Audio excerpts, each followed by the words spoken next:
Hello and welcome back to Underlab. Wow, it's been a long time, hasn't it? Maybe a bit too long, come to think of it. Anyhow, Deltarune is out. What's Deltarune, you ask? Well, it seems to be Undertale 2 in some sense.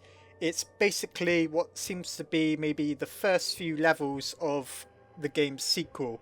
Now, I can't say with certainty that's precisely what it is. I don't know if Toby is necessarily going to make like a whole new game we can purchase or just release things in an episodic format. It could be either, but either way, it's pretty immense for what's basically something you can download for free. I've played it all now, and wow, there's quite a lot going on. Now, people probably want me to make a theory about this, make a full video on it, and maybe I will at some point. But as you can probably tell by the fact that my, third most recent uploaded video was uploaded 8 months ago, I kind of haven't been into YouTube recently. What I've personally been working on is games. I want to make amazing games, like Toby Fox does. So that has been occupying all of my time, and I have to admit, being a YouTuber just does not seem as cool as being a game developer. Anyhow, that's enough about me. What about the game? Can I shed any more light on it? Well, I think there are a few details that I'd like to just briefly go over. Like I said, I might make a bigger video on this. This is really just my first impressions. Firstly, it's clearly taking place in an alternate timeline or something like that.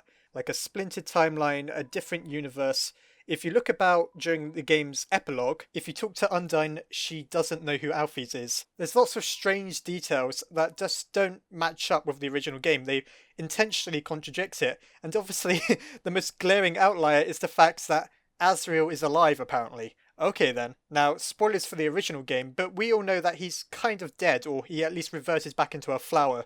So, that doesn't make any sense. Unless, of course, like I said, it's some sort of alternate timeline. Then there's the fact that our choices don't matter apparently, and I think we're being controlled by some sort of force, probably Chara. The twist ending is pretty horrific, and it seems like it could be many things. My guess would be is it's Chara wrenching control of our soul. Possibly. I could be wrong, of course. I really don't know anything more than anyone else here. What was up with the business of the darkness and the lightness? I mean, we've never been introduced to these concepts before. To me, it almost seems like they were monsters that had been sealed underground by both humans and monsters on the surface. Possibly. Once again, don't know. I also noticed our companion, the one who's revealed to be a dreamer later on, is called Raziel, which is of course an anagram of Asriel. What does that mean? Well, it could mean many things, and to be honest, I don't really know myself. I'll need to play the game more, I'll need to look into it more. Lots of research needs to be done on this. I'm very excited to see what Toby has in store for us. One final point is I feel that Toby touched on the idea that I've mentioned in a few of my videos, that monsters surely have the capacity for evil as well, even without determination.